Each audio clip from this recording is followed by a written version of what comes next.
دې آیت مبارکه کې د دغه جنگ په حالت کې د سستۍ کولو نه منع وکړلې شو. د جنگ په دوران کې سستی ښکاره کول، ترس او همدردي ښوول، دا د جنگ د اصولو خلاف دی. په دې سره دشمن ته زړورتیا حاصلېږي.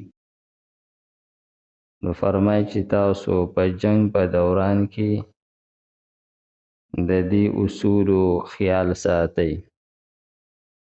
فرمایي ولا تهینو، او تاسو سستی مکوئ، فی ابتغاء القوم، د کافرانو په لټولو کې،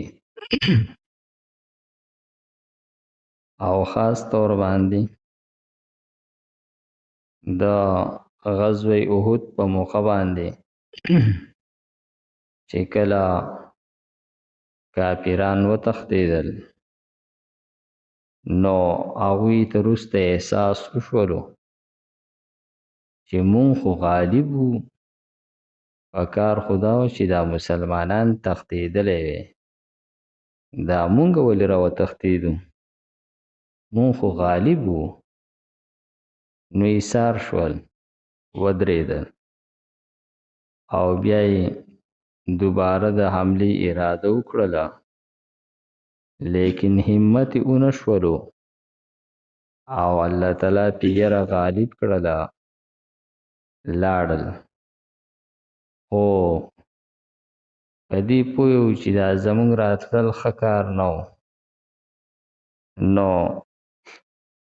سایډ باندې قافله تېرېده، نو هغو ته ووی چې تاسو د مسلمانانو په خوا چې تېرېږئ هغو ته ووایئ چې مونږ تښتېدلي نه یو، مونږ دوباره په دوی باندې حمله کوو.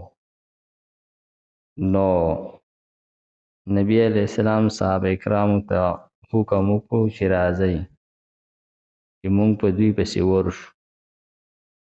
دا حکم ډیر زیات مشکل حکم و،